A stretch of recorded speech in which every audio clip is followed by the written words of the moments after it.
Sudah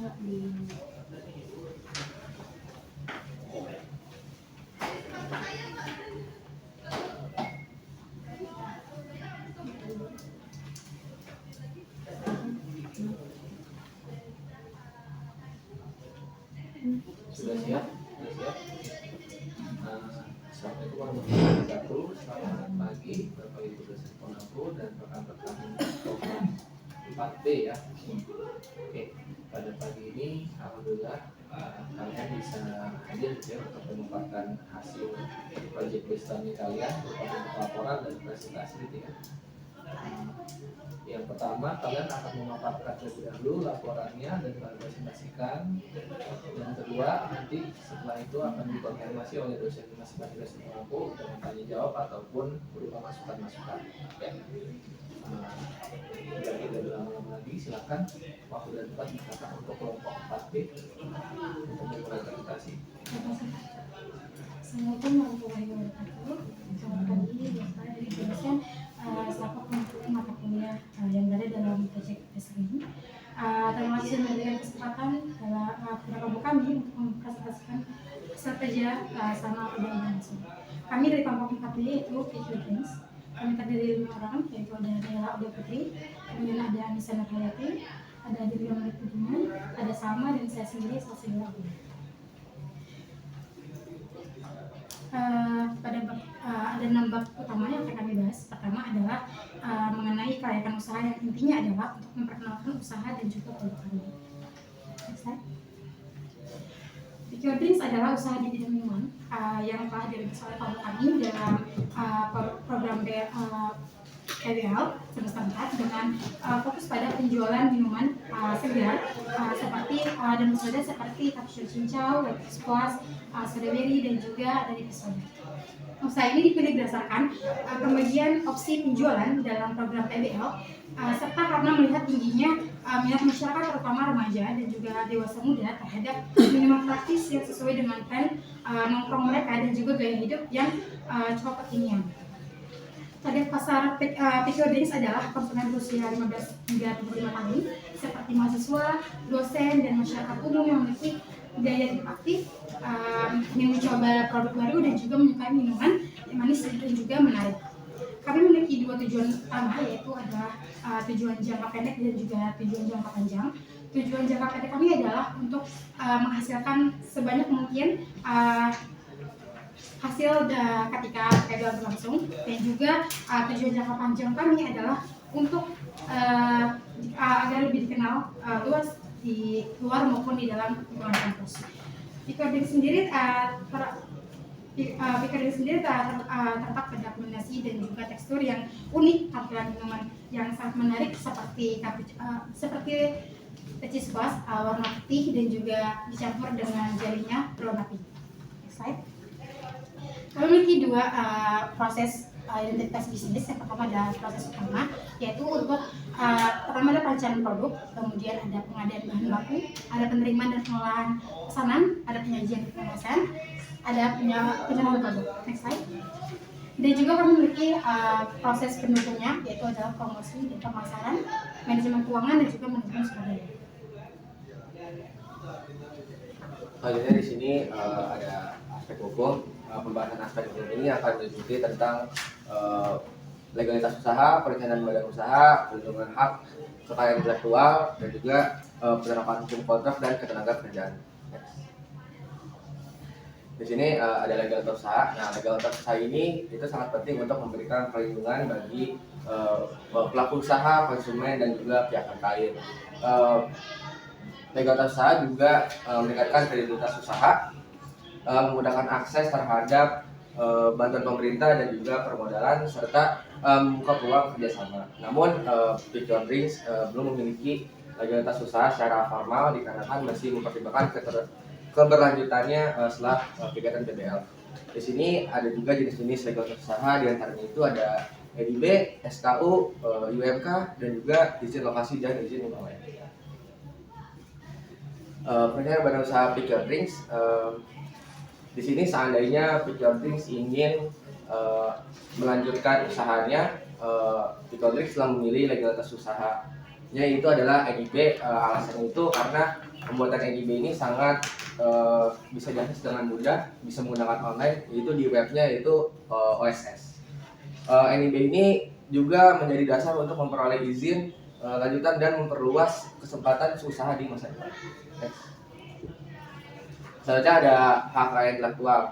Hak kekayaan intelektual itu adalah perlindungan hukum atas hasil karya cipta dan inovasi seseorang yang memiliki nilai ekonomi. Ya, ini sangat penting bagi pelaku usaha, harus sadar pentingnya mendaftarkan hak kekayaan intelektual untuk mencegah kerugian penyimpanan di masa depan. Di sini ada 3 jenis hak kekayaan yang paling sering digunakan dalam kegiatan perdagangan. Yang pertama itu ada hak merek, hak cipta, dan juga hak paten. Selanjutnya hukum kontrak dan ketenagakerjaan. Hukum kontrak ini menjelaskan bahwa kontrak adalah perjanjian tertulis yang mengikat secara hukum. Ini berdasarkan KUHP Perdata. Selanjutnya hukum ketenagakerjaan itu adalah aturan yang melindungi hak-hak pekerja seperti pengupahan jam kerja dan juga non diskriminasi. Ini berdasarkan Undang-Undang Nomor 13 Tahun 2005. Next. Penerapan usaha mikro Pick Your Drinks. Di sini Pick Your Drinks juga telah menerapkan hukum kontrak dan hukum ketenagakerjaan, yaitu kami memiliki perjanjian secara tertulis, memiliki kontrak kerja internal yang disepakati bersama. Ini meliputi isinya itu ada pembagian job desk, pembagian penghasilan, dan lain-lain. Ini mencerminkan sistem kerjasama profesional yang menghargai hak dan tanggung jawab tiap anggota. Yang selanjutnya di sini ada manajemen distribusi yang membahas terkait distribusi, penyimpanan, dan tata letak di acara BIFES 2025. Yang pertama di sini ada sistem distribusi dan efektivitas. Pick Your Drinks sendiri ini menggunakan sistem distribusi langsung. Berarti di sini tidak ada perantara. Jadi dari Pick Your Drinks langsung ke konsumen melalui 2 metode. Di sini ada penjualan via online melalui Instagram dan juga WhatsApp, dan juga yang kedua penjualan via BIFES 2025. Nah, keunggulan dari sistem distribusi langsung ini pastinya Pick Your Drinks memiliki pengawasan kontrol penuh. Terus hemat biaya karena tidak perlu ada distributor, dan juga memiliki rasa kedekatan dengan pelanggan. Namun tantangannya Pick Your Drinks harus melakukan semuanya sendiri, jadi beban operasionalnya besar dan ini membutuhkan manajemen yang rapi dan cepat tanggap. Di sini ada manajemen penyimpanan untuk pre-order. Jadi untuk pre-order ini bahan basah seperti soda, cincau, dan jelly ini dibeli dalam waktu dekat. H-1 sampai H-12 jam sebelum produksi. Nah, untuk yang bahan keringnya ini disimpan di tempat yang kedap utara supaya kualitasnya tetap stabil. Nah, kita menggunakan sistem just in time, jadi dibeli di kontan di waktu yang dibutuhkan. Ini alasannya supaya minim pemborosan, jadi bahannya itu tidak ada yang sisa, terus jadinya juga hemat dari segi biaya.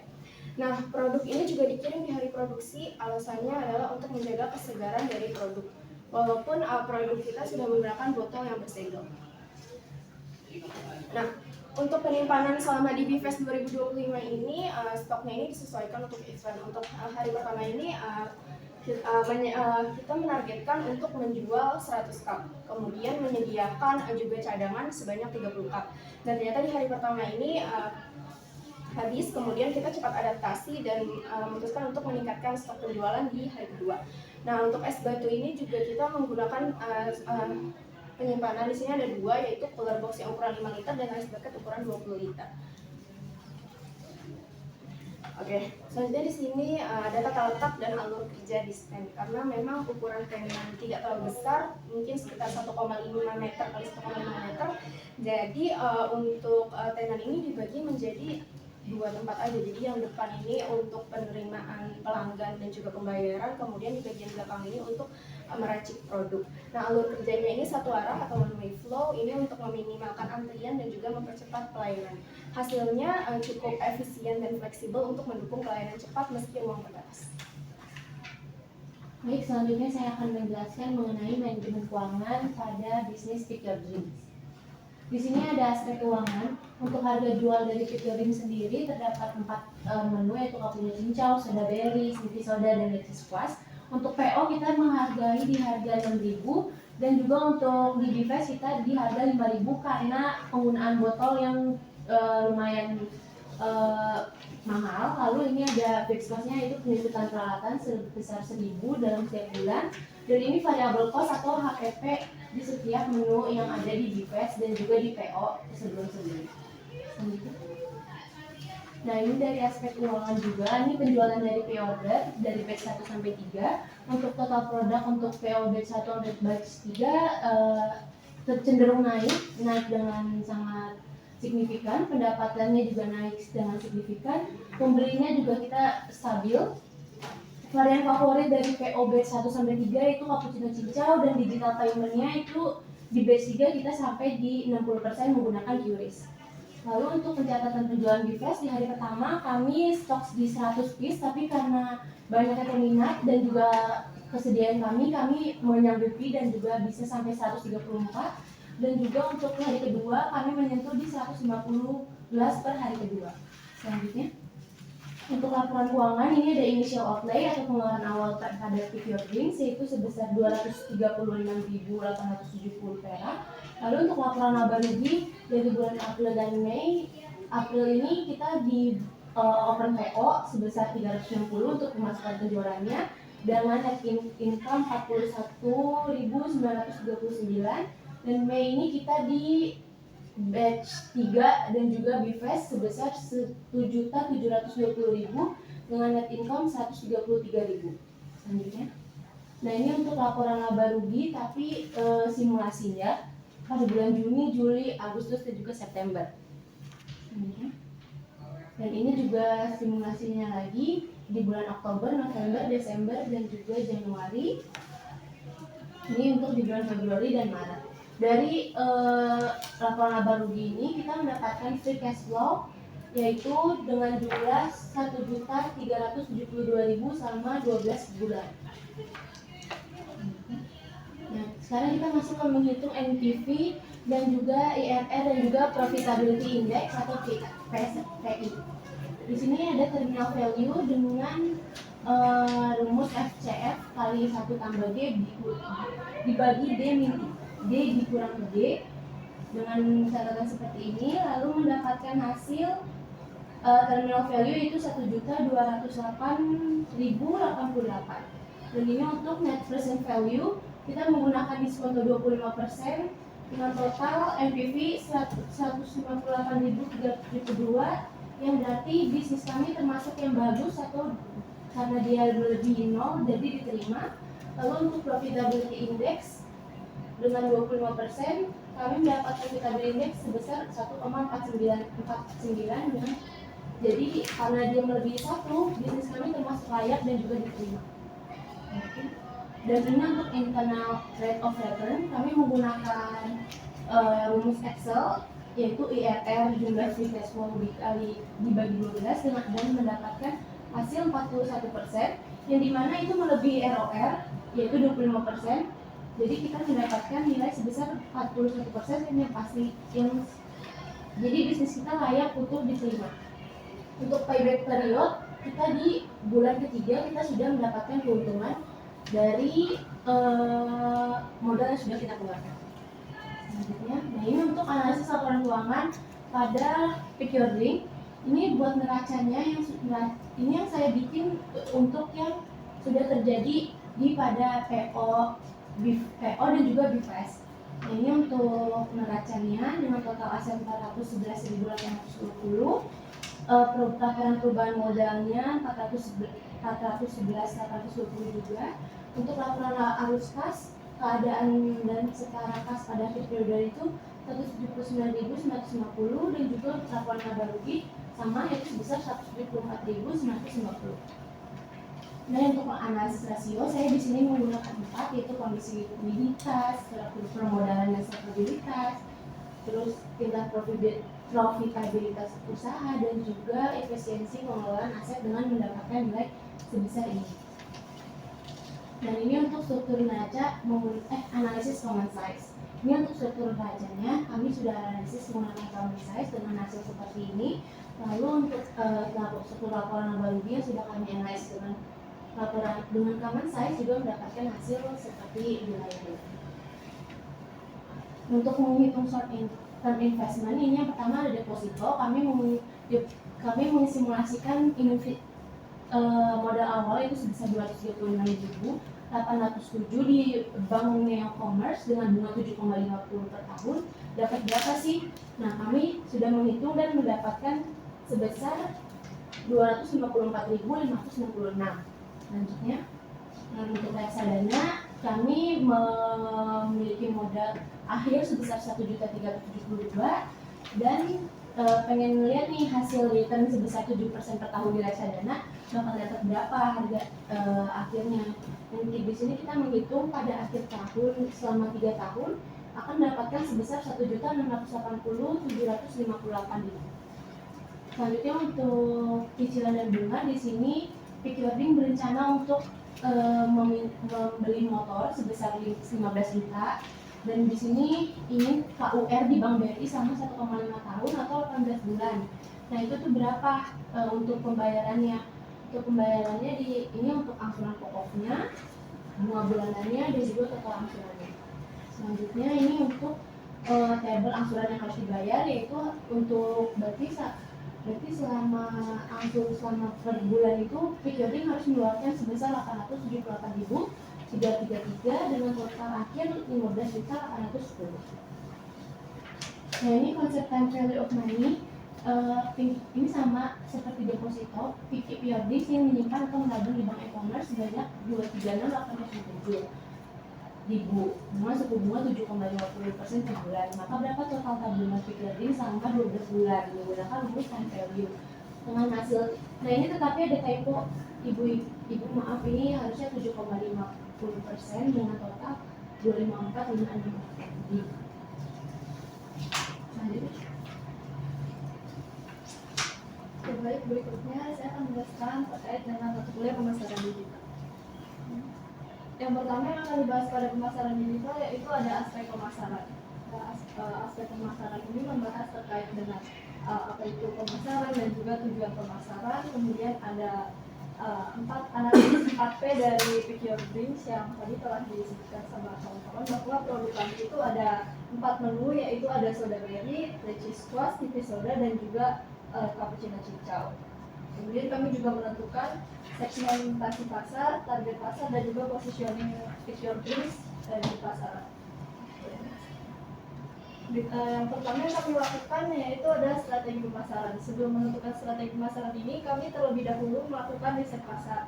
Setelah melakukan riset pasar, Pickering sini menentukan platform sosial media pemasaran apa yang cocok untuk target pasar yang akan kami tuju. Di sini kami menggunakan Instagram dan juga TikTok yang terintegrasi menggunakan LinkedIn. Berikutnya setelah mengetahui sosial media apa yang akan kita gunakan, kita membuat konten pemasaran yaitu berupa konten video singkat dan juga ada konten foto untuk feeds di Instagram. Selanjutnya kami juga membuat konten untuk sorotan atau story Instagram. Ini kita melakukan pengeditan melalui Canva, kemudian di-upload di story itu terkait dengan pembukaan pre-order, testimoni dari pelanggan, live streaming yang akan kita lakukan ke depannya dan juga event di Fest 2025. Ini tampilan dari sosial media Pickering, ada Instagram, ada feed Instagram, ada TikTok dan juga ada contoh dari story Instagram yang udah kita buat. Berikutnya ini ada efektivitas ads. Jadi setelah kita melakukan upload konten, kami menganalisis bahwa Reels Instagram ini memiliki penonton yang lebih banyak. Jadi kami ingin memperluas pasaran melalui Reels Instagram. Jadi kami memilih untuk ads-nya kami milih untuk di Reels Instagram dalam waktu 1 hari. Itu kami mengalami peningkatan yang signifikan dalam jumlah penonton dan juga interaksinya. Kemudian ada evaluasi pemasaran digital. Di sini ada untuk konten organik itu ada konten Reels. Yang pertama, ini hasil dari postingan kami di Reels. kemudian ini di postingan kami di TikTok, kemudian ini di postingan Instagram, dan yang terakhir itu ada live streaming di TikTok. Jadi kami sebenarnya melakukan 2 live streaming di Instagram dan juga di TikTok. Namun di Instagram itu ada terkendala, jadi kita tidak bisa menganalisis hasil penonton dan juga jumlah komen, jumlah like dari live streaming di Instagram. Jadi kami menganalisis melalui TikTok dan selama live 4 kali, ini adalah hasil dari live streaming kami. Dari live streaming kami mendapatkan sebuah penghargaan, yaitu sebagai penonton terbanyak di live streaming pada Divfest 2020. Kemudian kami melakukan analisis feedback pelanggan. Jadi setelah semuanya selesai, kami membagikan kuesioner kepada masyarakat untuk dapat kami analisis feedback pelanggannya. Jadi secara keseluruhan penilaian responden ini terhadap produk, kemasan, dan juga layanan Pick Your Drinks ini tergolong cukup tinggi. Namun yang mayoritas pelanggan ini merasa kurang puas terhadap packaging dari Pick Your Drinks karena menurut mereka itu kurang menampilkan identitas dari Pick Your Drinks. Jadi terhadap kesimpulan melalui TBL ini, tim kami mendapatkan langsung membangun dan juga menjalankan usaha mulai dari merancang bisnis, produksi, pemasaran, hingga pelayanan. Meski menghadapi tantangan seperti keuangan atau pembagian tugas, kerjasama dan komitmen membuat proyek ini berjalan dengan sukses. Selain itu, keterampilan teknis, tim juga belajar sikap profesional, berpikir kritis dan juga jiwa kewirausahaan yang lebih baik. Kemudian saran dari kami adalah sama PBL ini tim berhasil menjalankan tugas yang baik berkat komunikasi yang lancar, kerjasama dan pencapaian keuangan yang rapih. Sikap positif ini perlu dipertahankan dan juga ditingkatkan. Untuk meningkatkan daya saing usaha, strategi promosi, dan juga inovasi produk juga perlu diperkembangkan. Kemudian pendampingan dosen sangat membantu dan materi kuliah sudah sangat relevan. Ke depan pendampingan rutin dan informasi tugas yang lebih jelas akan sangat mendukung keberhasilan PBL untuk adik-adik selanjutnya. Jadi mungkin sekiranya itu yang bisa kami paparkan dari laporan akhir PBL kami. Terima kasih untuk ya topik Pick Your Drinks ya. Oke, terima kasih atas pemaparannya dan misalnya nanti akan ada konfirmasi dari masing-masing. Mungkin dari Ibu Wasi boleh. Waktu kita silakan. Baik, ya terima kasih Pak Haris. Kaget saya duluan keuangan. Kasian Pak, biasanya mahasiswa stres kalau duluan keuangan. Oke, pertama untuk untuk presentasinya bagus ya. Cuman saya tuh berharap kalau presentasi gini tuh, karena saya tipe dosen yang kurang cepat hafal gitu ya sama nama sama wajah. Harusnya pada saat presentasi itu di presentasi kalian ada tuh gambar kalian atau sama nama. Saya nggak hafal loh. Bisa pengadilan nggak? Aku, nama saya Naila Aulia Putri. Oke, saya udah curiga kamu yang kayak Anissa. Salsabila ya. Salsabila Dirgam. Benar saya urutannya. Oke. Itu benar tuh. Kalau sampai salah nanti nilainya tukar-tukar nanti. Sama itu. Terus yang kedua dari sisi penulisan, saya lihat penulisan di sini namanya laporan ya, laporan tugas itu harusnya rapi ya. Jadi ada yang marginnya masih berantakan tuh. Banyak tugas ya semester ini. Banyak Bu. Ya, jadi nanti tolong dirapiin ya. Nah, saya nggak saya berusaha untuk tidak nanya banyak sih, tapi memang ada beberapa catatan yang saya ingin pastikan. Nah, pertama kalian kan tadi ada menyampaikan tuh ada melakukan itu kegiatan marketing ya, ada pakai Instagram Ads segala macam. Ada biayanya ya? Ada. Masuk nggak di sini? Itu masuknya ke ini Bu, pengeluaran batch 3 itu masuk di ads gitu. Ada ya? Ada masuk di perhitungan ya? Oke, itu yang harus dipastiin. Terus yang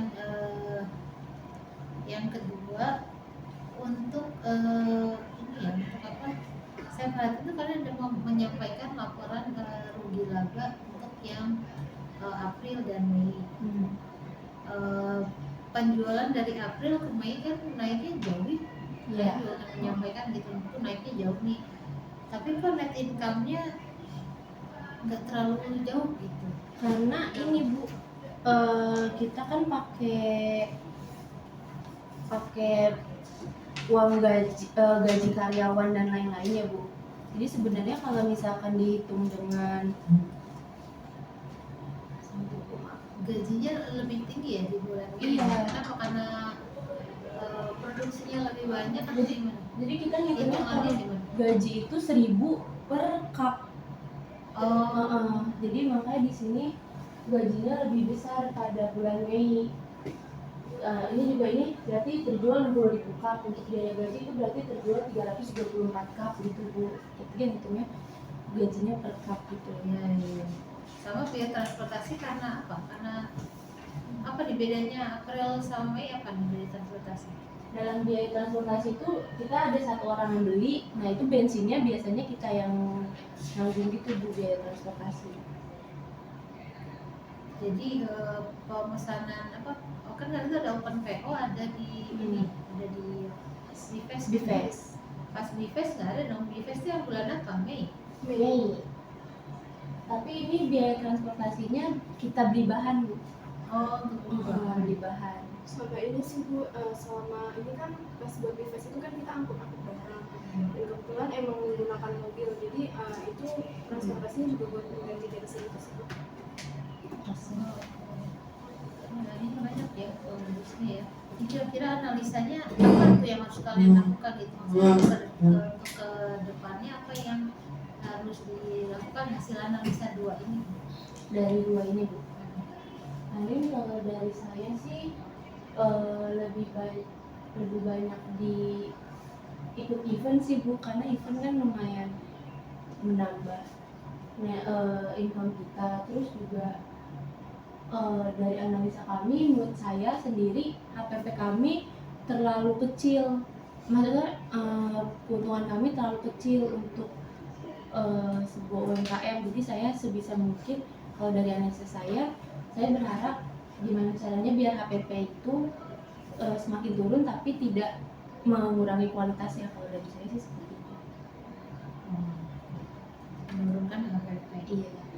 Kalau menurunkan HPP berarti kan dari segi biaya ya, cost ya. Cost yang kalian perhitungkan apa aja? Di modal ya Bu berarti. Iya. Terus modal nggak ada di sini. Ada di Selesai variabel costnya itu bahannya. Iya, variabel costnya itu HPP Bu. HPP produk semuanya ada, botolnya juga, gelasnya gitu.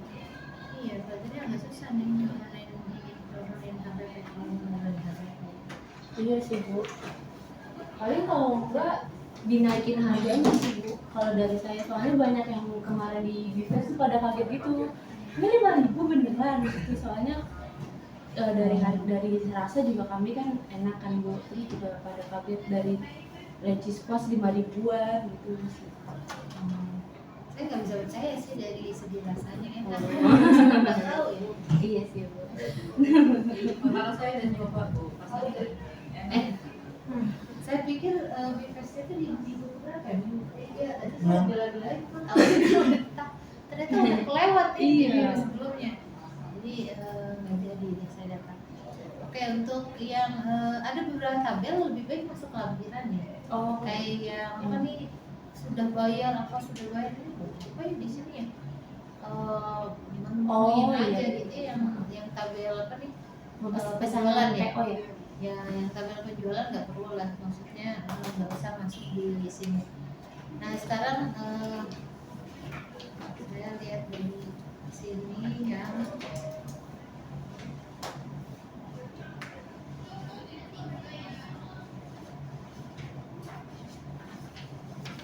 kelihatannya kompak ya, maksudnya kompak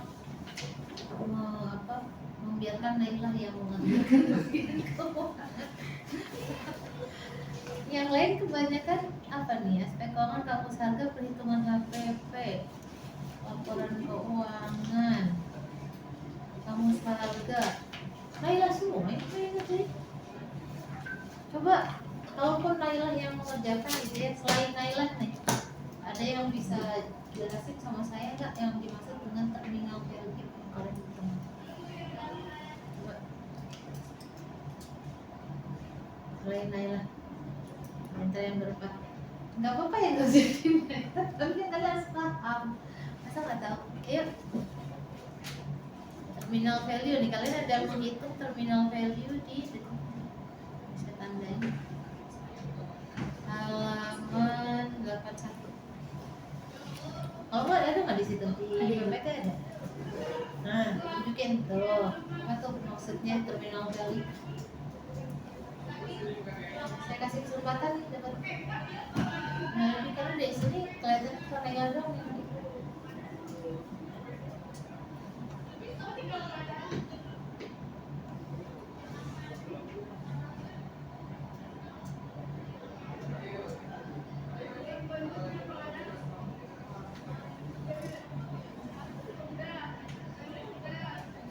Ya.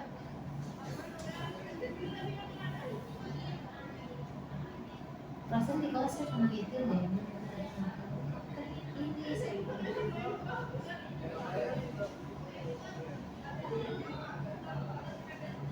angka 94.000 itu dari mana?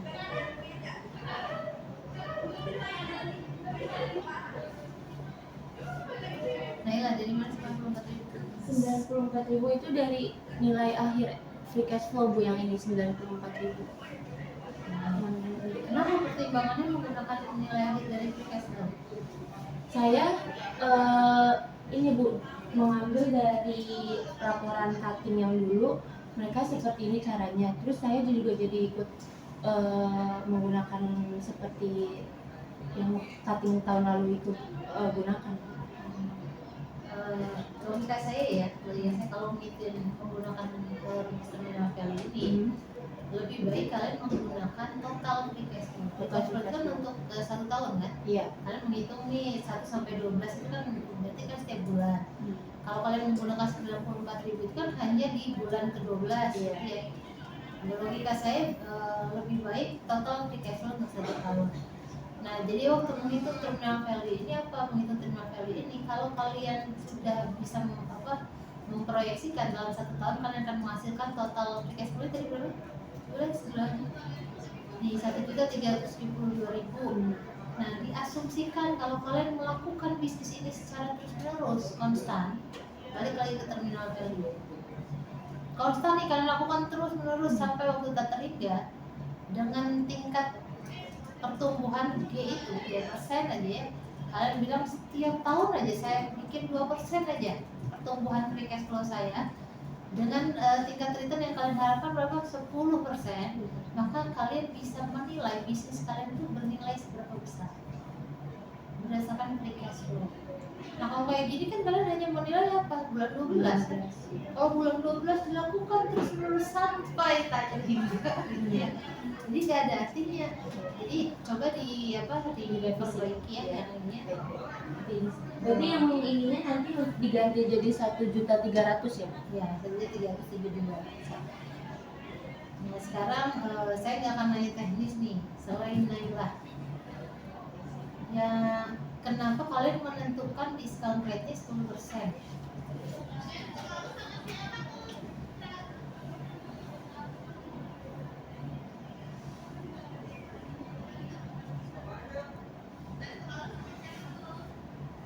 Soalnya di perhitungan net present value lihat tuh 25%.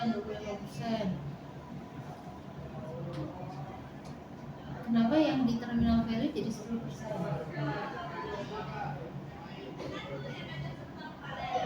Logikanya gimana menurut kamu?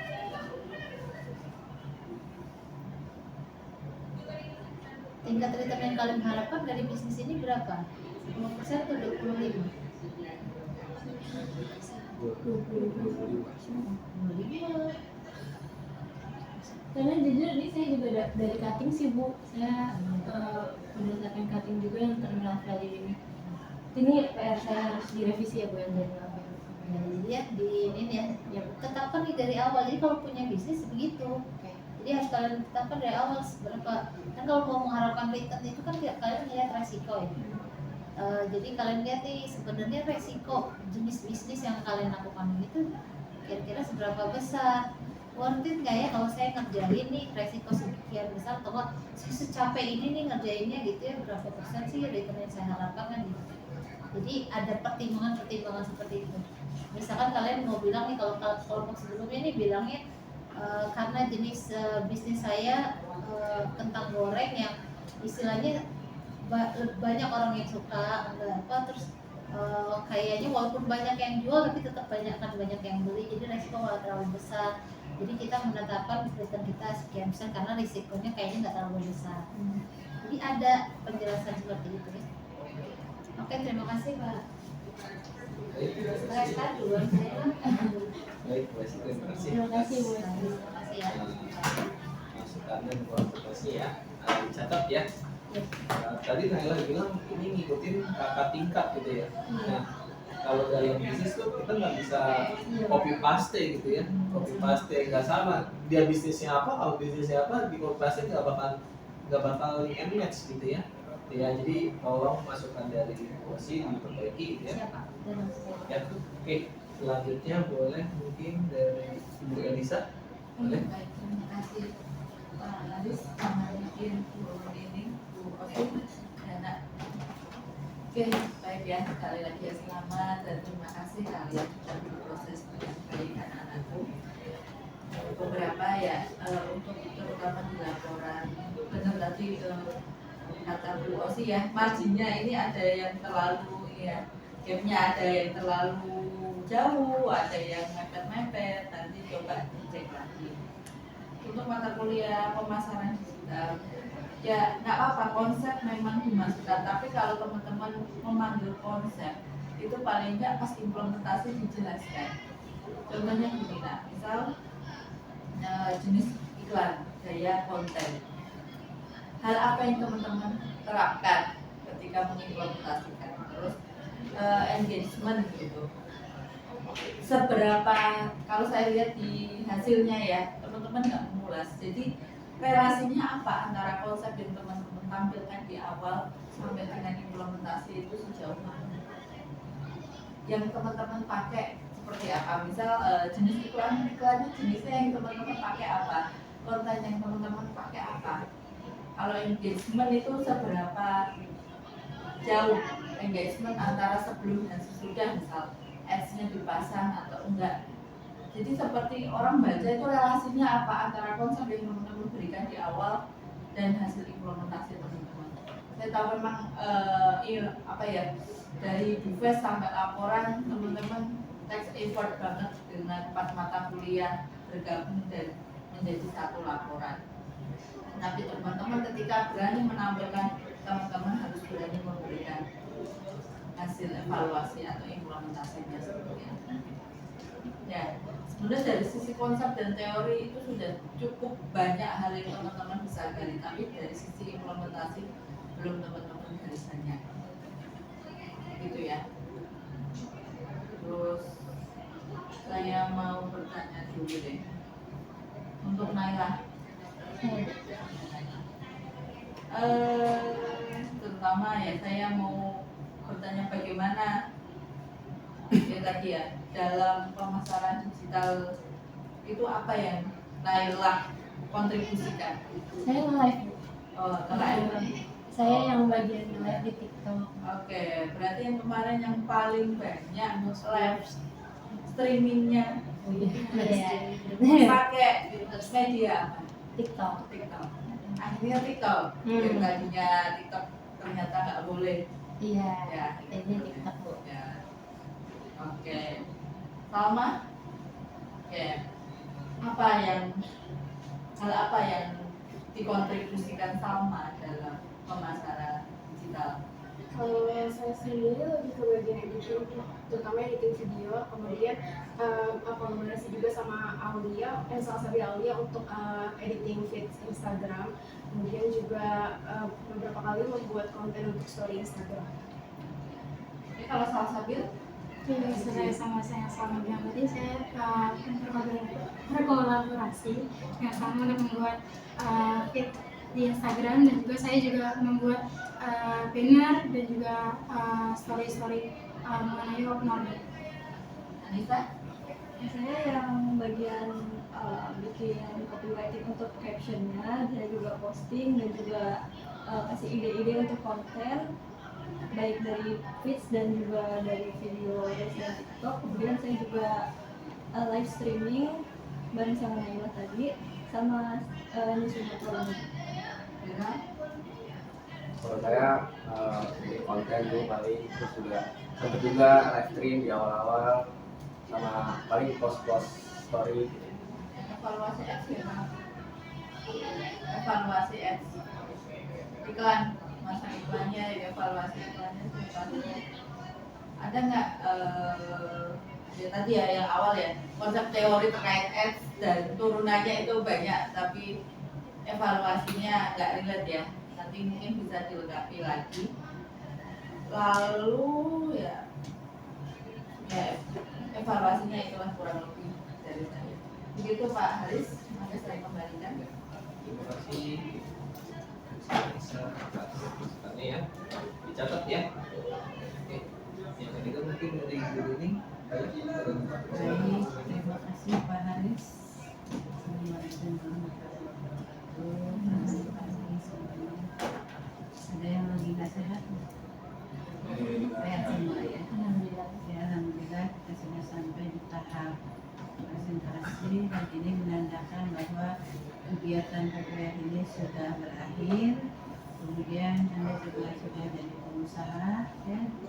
Dan kemarin belajar ya, dari pengusaha itu seperti apa. Ternyata menyenangkan atau melelahkan? Dua-duanya ya. Nah, sebelum kita ke materi, ingin memberikan catatan ya untuk penulis saat ini. Ini seperti apa namanya, kalau presentasi sih bagus ya. Penulisan ini kan rencananya mau kita bikin buku ya. Nah, jadi paling tidak sesuai dengan apa namanya yang ditentukan ya. Misalnya ibu kan sudah berkali-kali jelasin menggunakan kata saling tidak boleh disingkat ke depan. Kemudian juga ini ada subjudul yang bergantung, itu harusnya di enter ya, jadi jangan dibiarkan, nggak boleh kan judulnya di halaman ini, isinya di halaman berikutnya ya. Nah, kemudian untuk kaki kita hanya dua ya, yaitu hak cipta dan hak merek. Paten nggak ada, karena di sini tidak ada alat, yang ada teknologinya ya, kecuali kalau ada penemuan gitu ya. Jadi kita menemukan alat untuk apa namanya minuman ini gitu. Tapi di sini kan tidak ada, jadi bagi paten tidak ada. Kemudian setiap gambar atau tabel itu wajib dicantumkan tahunnya. Ini rata-rata nggak ada semuanya. Seperti tadi Ibu Osi bilang, mungkin ada yang boleh disimpan di lampiran gitu ya, untuk tabel-tabelnya supaya tidak membuat banyak gitu ya. Kemudian juga daftar pustaka, Ibu tadi hitung ada 6 yang sudah ketinggalan zaman ya, 5 sampai 10 tahun. Nah, itu juga memang diperhatikan, karena nanti ini akan diacu oleh adik-adik kelas ataupun oleh peneliti yang lainnya ya. Jadi mohon untuk diperbaiki. Ini udah Ibu coret-coret. Kemudian kita sekarang ke aspek ya. Nah, dalam pelaksanaan PBL ini yang kita mulai dari Maret ya, ada kesulitan nggak yang berhubungan dengan aspek hukum? Sejauh ini aman sih. Aman ya. Ada kesulitan waktu daftar RIB? Kita tinggal ini. Oh, nggak daftar ya. Sayang banget ya, padahal ini bisa dilanjutkan. Karena minuman itu prospeknya semua orang suka ya. Dan ini juga bisa, tadi kan ada segmen pasarnya untuk remaja ya. Dan ini kan kita apalagi di kampus ya. Siapa tahu nanti ada unit bisnis gitu ya di kampus itu, nanti Anda bisa terpilih atau bisa apa.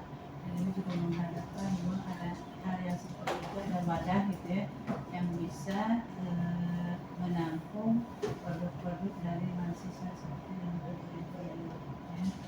Nah ini ada rahasianya enggak? Ada formulanya harus berapa banding berapa gitu? Oh, Ada. Jadi ada yang nggak enak, ada yang enak ya. Enak semua dong. Enak semua, ibu belum nyoba. Habis nggak ada sih di sini. Ya, udah habis bulan. Udah habis banyak. Padahal itu untuk yang lama ya. Apa? Bahan-bahannya untuk yang Enggak, lama. kita udah perhitungin buat habis di hari itu Bu. Oh, Dan habis alhamdulillahnya habis. habis berapa gelas? Iya, 17 terus Hari pertama tuh 120, 34, 134. Hari kedua 150. keuntungannya rata-rata Net income-nya itu kalau di Bifestnya itu 133.000, tapi untuk itu belum sama gaji. Gaji itu ada lagi, gaji itu 300.000. Jadi gaji total siapa? gaji kita semua. Oh, digaji ya. Itu dicantumkan nggak di kontraknya?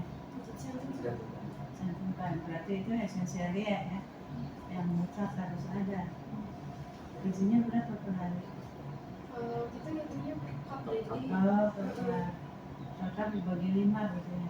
jadi satu, iya. Oke, jadi sudah bisa berhitung ya. Jadi keuntungan masing-masing berapa tuh itunya, gajinya? Jadi sih 100 ribuan kalau misalkan nggak sama 103.000 per orang. Per orang per hari. Enggak, selama bulan sih yang di Sama bulan ini. Tapi masih ada sisa ya uangnya. Soalnya kan ada ngeprint ini juga kan, Bu. Jadi kita langsung potong pakai duit yang gaji yang belum kita bagi-bagi. Ngeprint terus. Nah kalau kontrak dengan pihak ketiga ini ada? Saya pengadaan barangnya. Nah, jadi beli langsung ya, diputus ya. Iya, Di mana tuh belinya? di pasar juga kalau misalnya ada toko yang lebih murah di antara kita beli di sana gitu. Jadi kita mempercayakan ke bisnis. cari yang diskon-diskon juga Iya. Bu. Online ya. Iya, online. Oke, jadi gue berharap nanti kalau ada pihak ketiga ingin membuat ini ada rahasianya. Nah, berarti harus dibikin kontrak dengan pihak ketiga. Jadi nanti dia membuat ini, apakah bahan-bahannya itu dari kita atau dia beli sendiri, hanya memberikan oh ini caranya, ini ininya gitu ya. Tapi ini aman ya minumnya, Aman, oh aman minumnya. aman ya, tidak membuat sakit perut atau apa. Karena minuman dan makanan itu harus menyehatkan, maksudnya tidak keracunan gitu ya. Karena inilah risiko kita membuat minuman gitu ya. Apalagi ini dari apa tadi dibikinnya? Susu, Dari soda. soda. Oh ada sodanya. Oh yang jangan salah gula aja Bu.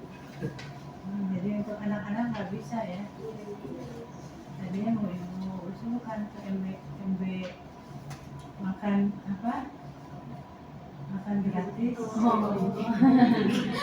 Iya, ini kalau ditawarkan ke Pak Presiden gitu ya, ini minumannya, tapi ternyata ada sodanya, jadi ini kurang baik bagi anak-anak. Kirain ada susunya. Susu Dikit doang sih. dikit doang sih Iya, masih. Oke, selamat sudah menjadi pengusaha. Kalau bisa sih ibu inginnya diteruskan ya, jangan selesai sampai di sini ya. Karena ini apa namanya bisa membuat masa depan yang bagus. Baik, itu aja Pak Haris, terima kasih. Oke, terima kasih Bu Dini.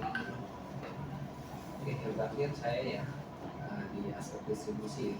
Mungkin nanti di paragraf paragraf perusahaan banyak yang harus kalian benerin ya, karena nanti kita akan membuatkan buku itu tadi yang sudah disampaikan. Jadi beberapa poin catatan akan saya tulis di sini revisinya. Itu akan diperbaiki.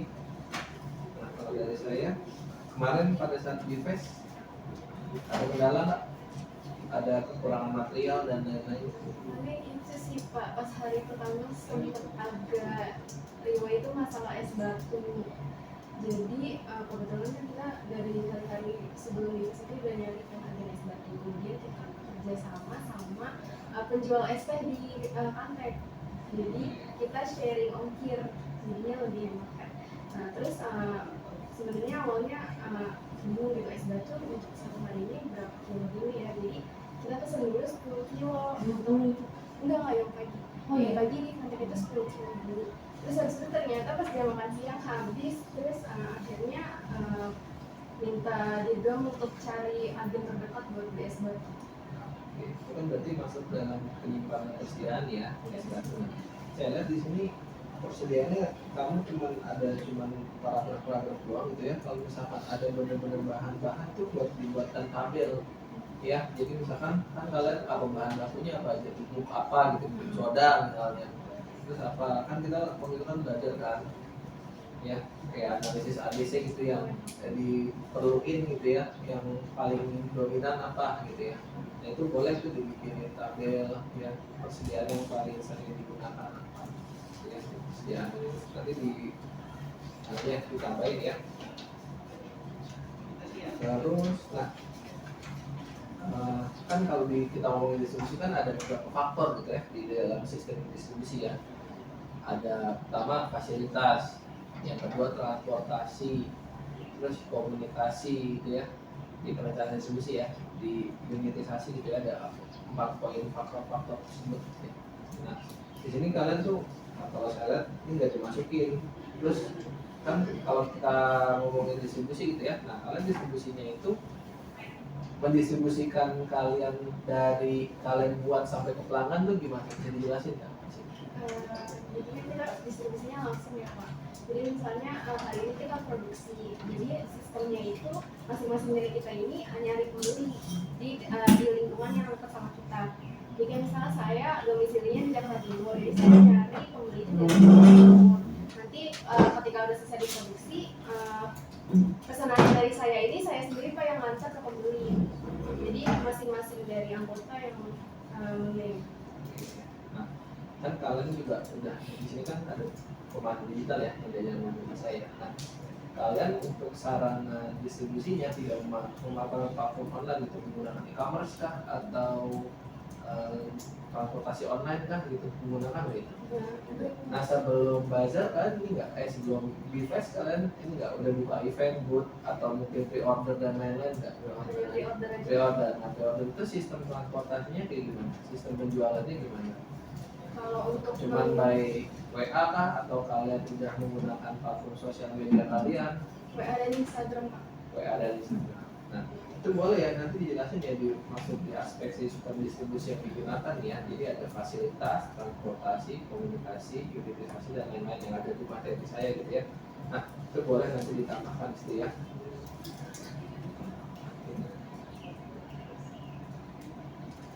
Terus yang terakhir, nah pada saat di FES kalian ini nggak mendesain antriannya nggak? Misalkan pada saat ataukah antri langsung beli ataukah dikasih nomor antrian gitu ya? Ada sistem ada prosedur tersebut kayak gitu nggak? Kita antri langsung beli sih, jadi nggak ada nomor antrian. Oh nggak ada, jadi langsung beli langsung bayar. Nah kalau misalkan lagi hektik lagi rame gimana? Harusnya ada mitigasi ya. Iya. Nah itu harusnya perlu dikaji ya. Kayak misalkan contoh McD kan dia kan nggak ada servis ya, langsung beli langsung nanti dipanggil gitu. Nah harusnya itu kalian mitigasi ketika kalian pada saat berjualan gitu ya, gimana biar antrian tidak menumpuk gitu ya, masuk ke situ. Nah, itu boleh tuh nanti di alur pemesanan hingga alur produk ya, nanti di poin 332 ya tentang itu ya. Oke, dari saya itu aja. Mungkin nanti terakhir ada masukan dari Pak Yosua selaku manajemen proyeknya. Boleh Pak Yos? Terima kasih Pak Aris. Selamat pagi Bu Rini, Bu Elisa, Bu Osi. Maaf saya terlambat jadi ngajar dulu. Jadi saya mungkin lebih kepada manajemen ini aja ya, kelompok aja. Ketuanya siapa? Sama gimana buatannya susah diatur? Bisa diatur? Bisa diajak kerja sama? Bisa ya. Gak ada kendala ya untuk pekerjaannya, maksudnya pekerjaan itu baca tugas. Untuk anggotanya gimana, ada kendala nggak, atau ada masalah miskomunikasi dengan ketuanya yang susah dimengerti? Nggak ada ya. Jadi kesimpulannya adalah kelompok ini cukup baik dalam bekerja sama ya sampai selesai. Terakhir pertanyaan saya, pada saat hari ketiga dari 5 orang ini hanya 2 yang share, sisanya kemana? Yakin? Ada suratnya? Saya lupa anak 10 kilo. Boleh sekecil ini Pak. Yang lain kemana? Sebenarnya saya masuk Pak, cuman saya telat. Terlambat. Ya. Nela kemana? Saya meninggal. Oh, ini. Ya oke lah gitu kan. Jadi kenapa ditanya? Kenapa saya tanya begini? Karena begini, kita di hari terakhir acara kita molor sampai jam 10. Ya jadi kalau kamu yang nggak datang, ya mungkin terlepas dari alasannya gitu ya. Minggu itu sudah dari pagi nungguin kita, kalian harus tunggu. Beliau lagi menunggu acaranya dimulai. Kami sebagai dosen, khususnya Bapak Ibu dosen, kita cukup kecewa pada saat hari H karena banyak tidak hadir atau terlambat seperti itu. Nah kemudian instruksinya dari Ibu Yelita adalah di hari H pada saat penutupan ada punishment yang harus diberikan pada saat salah satu kelompok tidak hadir gitu. Jadi ada pengurangan nilai seperti itu. Nah jadi Bapak Ibu dosen saya hormati, jadi saya menyampaikan informasi dari KPS bahwa jadi ada 3 anak di sini yang tidak hadir gitu ya. Jadi saya kembalikan ke Bapak Ibu dosen terkait nilainya, apakah nanti akan dikurangi atau seperti apa, mungkin dari saya gitu ya, dari apapun misalnya. Itu aja dari saya Pak Haris. Terima kasih. Terima kasih Pak Yosua atas masukannya. Nah, tolong dicatat ya perbaikannya dari masing-masing. Oke, boleh ditutup aja. Pak, sebelumnya saya boleh bertanya nggak Pak?